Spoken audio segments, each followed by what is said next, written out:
Yo, what's up, people? It's your boy. I'm Chris Dime One, and I am back with another video. Now, I remember doing a live stream a couple of days ago, talking to you guys about Joe Budden. There was a rumor, there's a lot of things floating around that Joe Budden has left Complex and Everyday Struggle.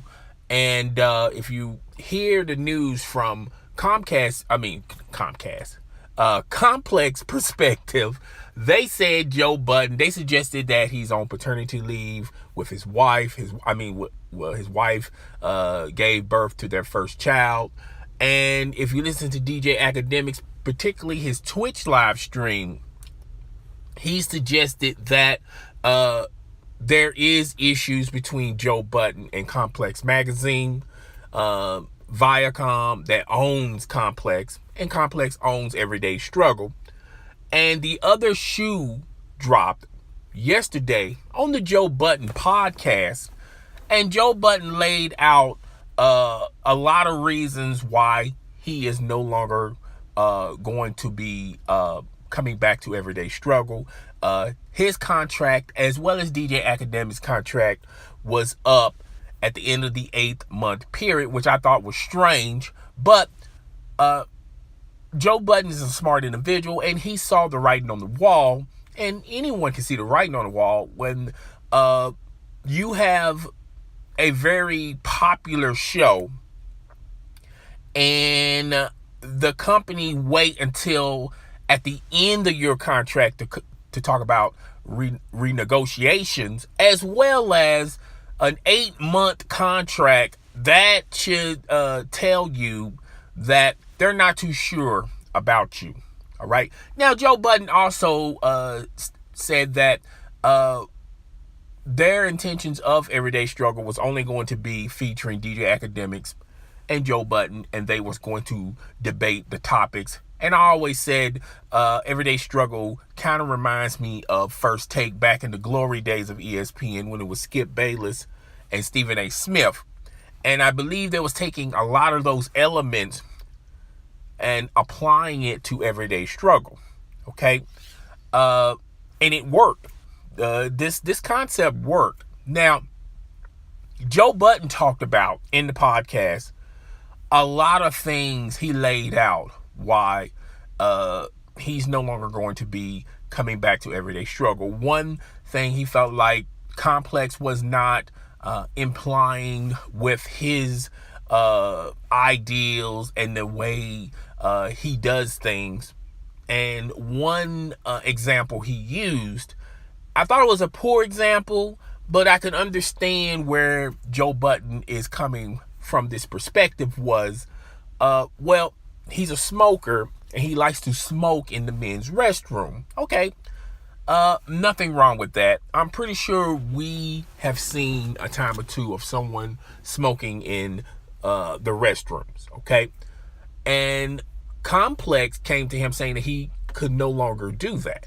Now, Joe Budden used that example and said, well, this is a common practice in the music industry. When you have an artist and that likes to smoke, that likes to drink, that likes to do drugs, they figure out ways to accommodate that artist. All right.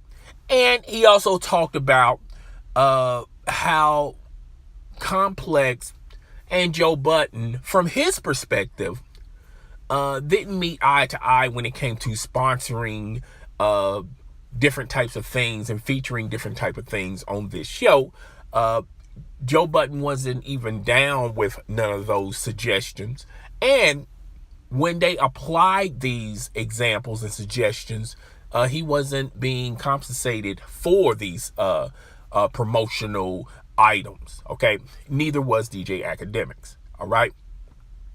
Now, that left a strain in the relationship of Complex Magazine and Joe Budden. The one thing a lot of people seem to don't understand about Joe Budden is not considered a company man. All right. Joe really doesn't care about being politically correct. He likes to keep it raw and real. All right. And when you have a individual like that, you will rub people the wrong way, particularly in the music industry, particularly when you're trying to commercialize everyday struggle, and when you're talking about sponsorship. And a lot of advertisers were not feeling the attitude of everyday struggle. All right. And they try to take it a notch down with everyday struggle so it can be enjoyable for all consumers that were watching it. I have several issues with this. One, Complex Magazine never tried to broaden their horizons with everyday struggle as far as making it accessible not only on YouTube, but also on cable television, satellite TV. All right. If you want a bigger audience, well, why Complex is not pushing this, since Viacom owns a Complex Magazine and Complex Magazine owns Everyday Struggle, even though the concept of Everyday Struggle came from Joe Budden, and Joe Budden pushed this ideal to Complex Magazine. But we all know, even though you may have a great ideal, eventually you're going to end up having a boss. Joe Budden felt even it was his ideal, it was his baby, therefore he had the awareness of the show should work the way I expect it to work. All right. And the problem with that type of ideal and that type of attitude is when you have when you're working for a company, you're not in that driver's seat. Okay. Now, I don't want people to think that I'm down on Joe Budden. I'm not really down on Joe Budden. I kind of agree with Joe Budden. I don't, the examples he was pushing out, that was wishy-washy to me, but that's fine. That's neither here nor there. But I understand what Complex was trying to do with this show and what Joe Budden expected Complex Magazine to do with him as the feature artist, as the feature host of the show. And that's where the problems came in. All right. Now, I said earlier, Joe Budden and DJ Akademiks signed a short-term contract. And when you're signed to a big-time corporation like Complex Magazine, and they only going to sign you on a short-term deal, and they're not going to renegotiate. Can I say that? Renegotiate on you until your contract is up. That right there takes the power away from Joe Budden and DJ Akademiks. Now, DJ Akademiks said he wanted to do anything and everything to bring Joe Budden back, which to me, that's window dressing.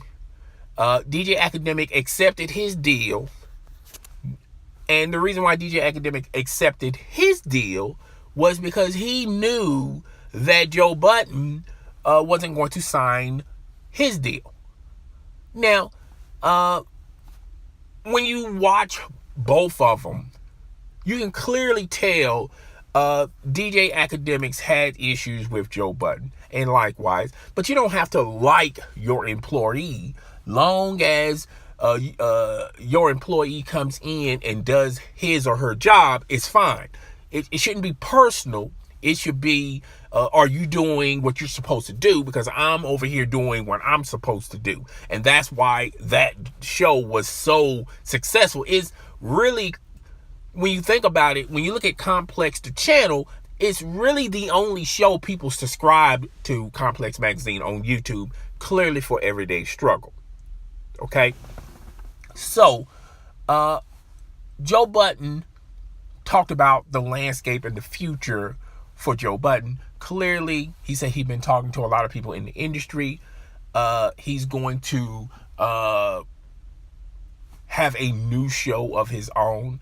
I don't know if he's going to pair up with anybody. And if you look at the landscape and the future of everyday struggle, Nadeska and DJ Akademiks is there, and they're going to have a guest host every day, which theoretically this applies, and this is more better for DJ Akademiks.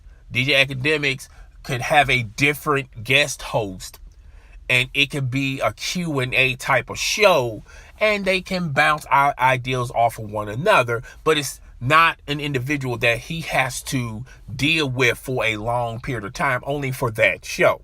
Okay. As far as DJ Akademiks, I felt like signing your deal first. Yes, you didn't want Joe Budden, but you had to sacrifice something to get what you got now. And the funny thing about DJ Akademiks, he doesn't see the future for himself. If he said, no, I'm not going to sign my deal until Joe Budden signs his deal, then the power shifts to Joe Budden and DJ Akademiks. Okay, by him saying, well, you know what, I'm just going to sign my deal, and if Joe Budden signs his, cool. I don't think he is, but if he ain't, I'm okay with doing this by myself, because that's basically what I wanted to do anyway. I feel like this is going to backfire on DJ Akademiks.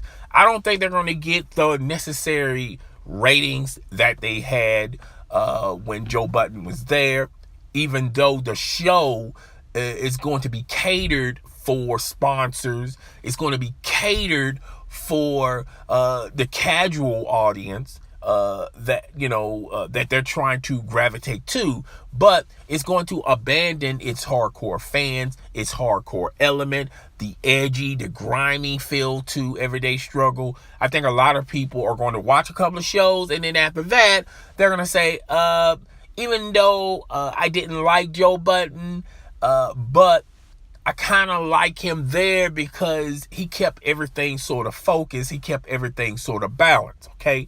It's going to be a powder puff show depending on what guests you get. And they're not going to schedule guests that has the same type of flair and attitude as Joe Budden, all right? And that's what Complex is thinking of. They're thinking of making this show, broadening this show to the general public, not the hip-hop public, not the in crowd, okay? Not that. It's the whole audience, okay? So that's what they're trying to do, and that's why Joe Budden is having issues with Complex. And well, they no longer, because they don't work with one another. Joe Budden basically read an email that Complex gave to him, and yeah, I think that was kind of foul what Complex did. You're going to email him basically saying that thanks but no thanks, we can do bad by ourselves. That's basically what the email was said, in my opinion. I think they should have at least try to make efforts in making this, even though they had issues with one another, just leave on good terms, okay? And Complex failed on that. Joe Budden, I give him a little criticism, particularly when he could have easily squashed all the news a couple of days ago, which I said in my live stream. Even on his Twitter account, he was basically illustrating the fact that he's done and he's moving on away from Complex Magazine. But a lot of people were, if you're not following Joe Budden, a lot of people were following the news articles of, well, he's on paternity leave, he's doing this, he's doing that. Complex is doing their due diligence to sign him back, things of that nature. And, it is what it is. I wish Joe Budden the best of luck. And I wish DJ Akademiks good luck as well. But I feel like Complex, they missed a good one here. I think they had a great show with them too, because they never agreed on a lot of things. and they really didn't like one another. And to me, those elements are keys to having a very successful show. I feel like Complex Magazine, if they want to commercialize Everyday Struggle, then yeah, I understand that. You can still have it running on YouTube, but if you want that type of element in that show, then you need to start pushing it beyond YouTube. That's just my opinion. But guys, tell me what you think. Rate, comment, subscribe. It's your boy. I'm Chris the Dom One, and I am out.